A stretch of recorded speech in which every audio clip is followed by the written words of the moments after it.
Who's ready for another 17 minutes of complete garbage? Me? Anyone? Anyone? Oh, I am. I'm super excited for it. Shine from its roof on festival days. I love garbage. Garbage is my favorite kind of game. I'm the trash man. I just eat garbage. I play garbage every day. Again, I love the game's, like, continuous, absolute, unsubtle dunking on Ormazd, where, like, dude's got, like, an actual tower in the middle of the city, and it's, like, the shittiest tower in the game. And that's saying something because there's a lot of shitty towers in this game. It is yet another location in this game that is underground for seemingly no reason. Oh yeah, they built their entire city underground, didn't you know? Okay, here's my question. Why? Something... I don't fucking know. You know, it gets hot in the desert at night, you know? Or in the daytime, and cold at night is what I meant to say. Fuck. I was just gonna say lol Ubisoft, but you went the extra mile on me. It gets very hot and very cold in the desert, so building the city underground, I guess, makes sense for mitigating the temperature of the desert. Okay, but what about the part where they built it over a volcano? Maybe that wouldn't mitigate the temperature all that much. To be fair, the place wasn't a volcano when it was, like, non-corrupted. It just turned into a volcano because something Ahriman. He doesn't seem to care. No, I'm pretty sure that Ahriman doesn't just fucking create volcanoes whenever he wants. Well, the lava turns into water once the place is all healed. Maybe it's not lava, maybe it's just really, really hot water. Maybe it's water that is disguising itself as lava. Oh god, it's Donkey Kong Country 2 all over again. Hell yeah, more Donkey Kong Country talk. Also, I love the Celtic maze texture on that one flagstone, just because fuck it, why not? It's very artisanal. What? So, hey, you like the warrior, right? No. You like gimmick bosses, right? No. Well, this time around, there's no pit for you to knock the warrior into. So, instead, we have to hurt him by, pushing him into the three corners and causing a bunch of rubble and shit to fall on him. Wait, did you say pushing him into the three corners?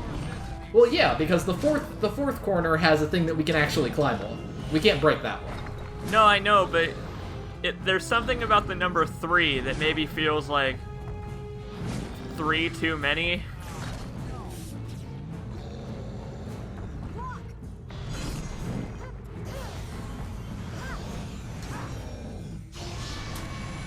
Oh, I don't think we talked about this attack last time. It's very straightforward. You just back off when you see him doing that, and then the ground kind of explodes around him.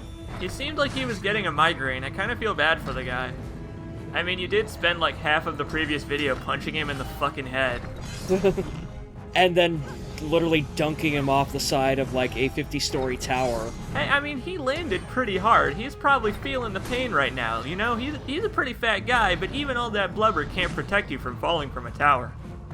Again, like I said, dude is a literal brick wall. He didn't feel shit.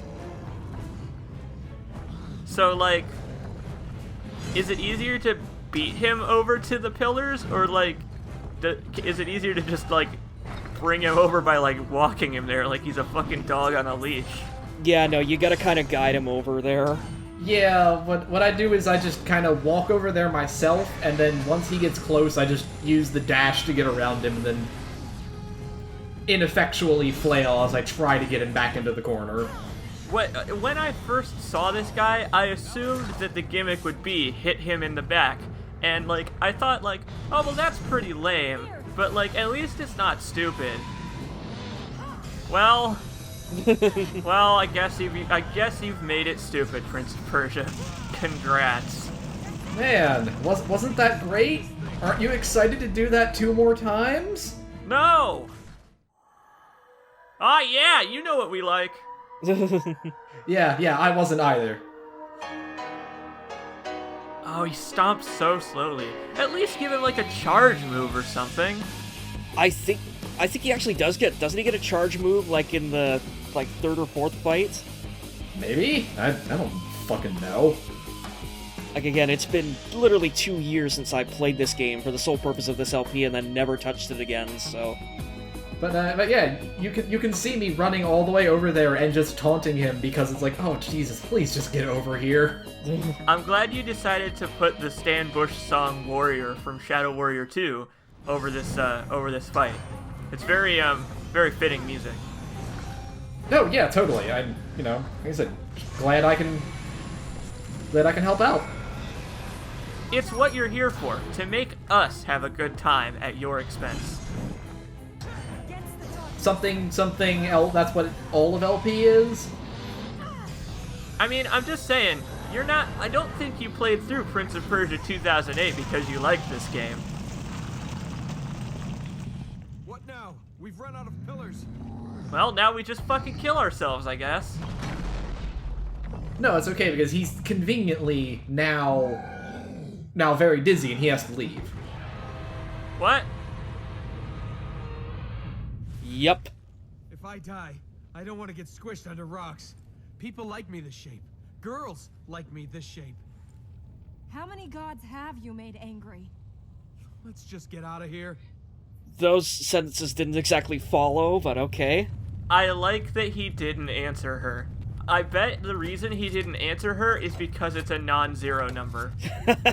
Oh, yeah, no, that number is definitely at least 2. Like, I was gonna assume that his response would be all of them. Fertile ground.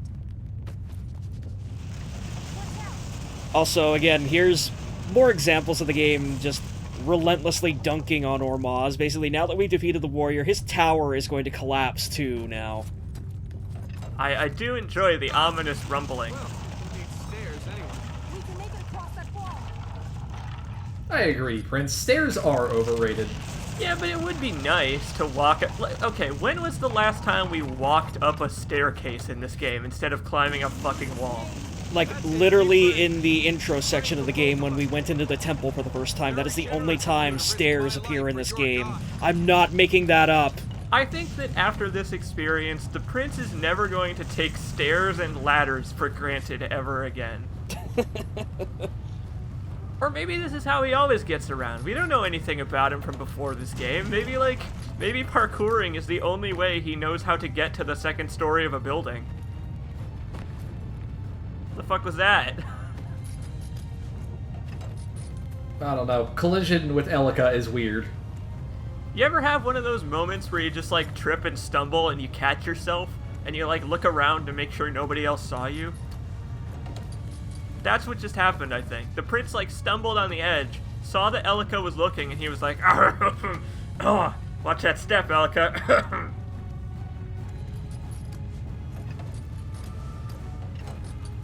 You know, for a collapsing tower, this definitely does not seem to be collapsing. But no, it's shaking, and, it's playing the dramatic music. That's totally what's going on. Well... That's so fucking stupid.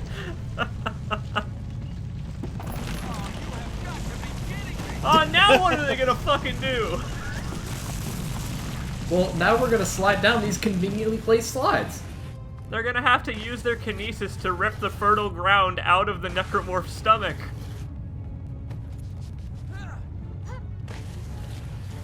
I hope that thing is still whole. What if it just shattered into a bunch of pieces? And then we're all fucked. There's like 1/16 of the world that we can never restore. Oh well. Well, LP over. The game's incompletable. Yeah, especially now because you died.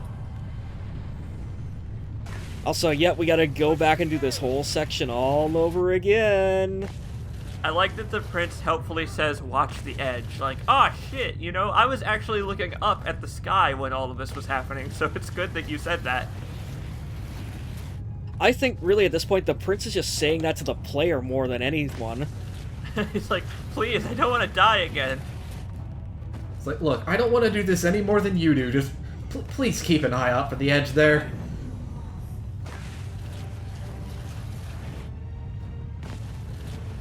That would, in all honesty, just make this game just a little bit better. Like, in retrospective, like, the prince was, like, the only one who broke the fourth wall, and, like, no one else around him realized he was doing it. Like a fucking Deadpool kind of thing? Sure, like... I feel like that would make him even more insufferable than he already is. Oh, thank God, it landed perfectly in the center. Yeah, and plus, like, Nolan North does voice Deadpool in video games, so, you know, it's not out of his wheelhouse. I guess that's true.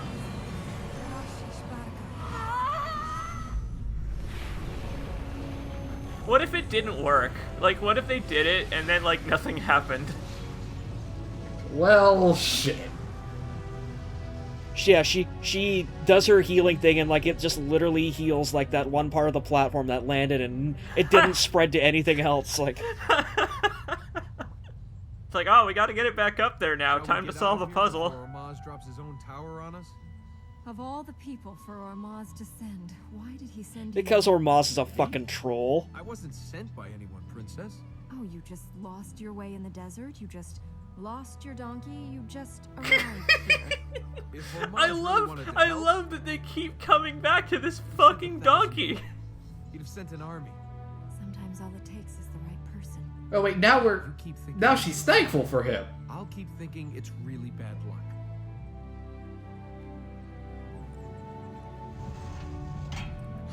That gate just sensed the tension between them and it's like, well, I better give them a way out. We each have a role to play. Tell that to Ormazd. Where's he? We can't Yeah, resolve again, them. like, Ormazd, like, if you, like, just go, like, okay, yeah, sure, that gate opened by the will of Ormazd, like, Ormazd is just, like, the god of the shittiest, smallest things in the world, apparently. You can't. The prince goes to brush his teeth, but like the tube is almost out of toothpaste, but he manages to squeeze out just enough. Oh, thank you, Ormazd. Things beyond us. There must be things that have happened in your life that you couldn't change. The prince opens a banana peel that's gone kind of like brown, and like the banana itself is still fine. Oh, thank God Ormazd is here. A god wants to escape, and we're changing that. You can change anything. Elika thinks she lost a toenail on a shag carpet, but then she finds it. And chewed up, spat out, and sat on by a camel. You robbed too. My God, Ormazd, we're so thankful for you and your influence in this world. Ormazd, help me find my car keys.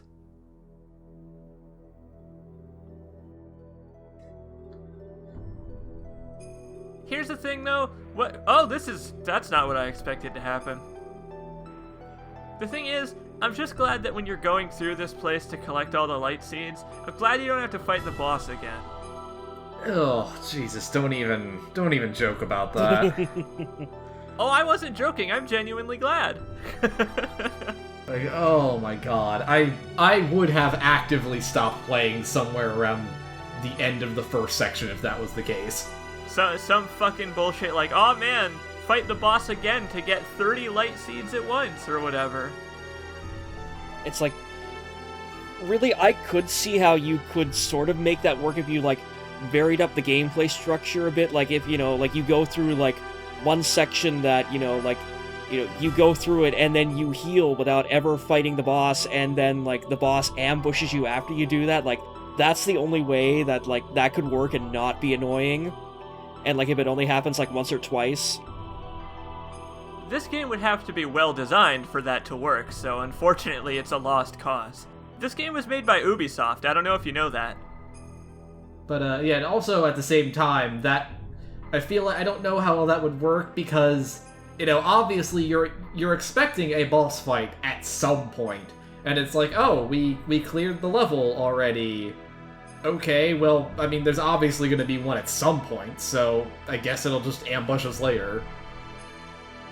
That seems to be the stance the characters are taking, at least. Like, well, I'm sure we'll have to fight this guy 3 or 4 times before we win, so, you know. We might as well get it out of the way while we're here. Like ripping off a Band-Aid. A giant, dark creature-shaped Band-Aid. I mean, I guess a little bit of credit for the Warriors section. This is the most varied they get in terms of, hey, you fight the boss at the beginning of the stage, then you fight the boss at the, then you fight the boss halfway through the stage, so... Yeah, but the gimmick they chose fucking sucks, is the thing. Yeah, like if it was like the Hunter, and they varied it up like that, it would be fine. Oh, sure. What can you see? Is there something out there? This was your city. The next fertile ground is... Hey, stop. You must be... What? Upset? Devastated? angry. I don't know how Yes, you all of the got above. this far, but you need to keep holding it together or both of us are dead. Especially You me. finished understanding me? I know you've lost things and that makes your life feel worth less. But if you don't value your He didn't want to say worthless. He was trying to avoid saying worthless there. Oh, that's pretty fine speech for someone who doesn't care about anything.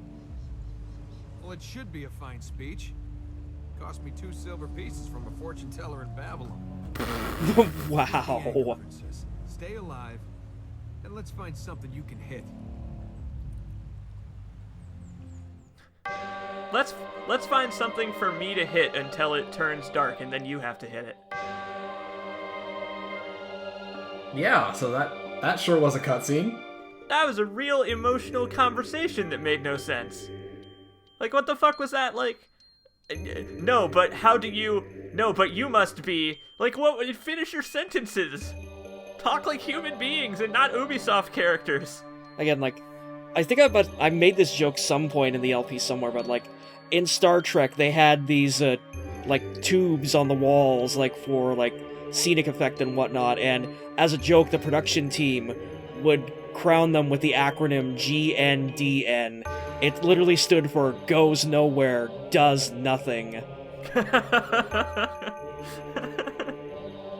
All this time we've been calling Prince of Persia POP 2008, really it's GNDN 2008. Fuck you, Ubisoft. My god. What a sick burn. That's real harsh, Crow. Real harsh. What can I say? I'm an asshole.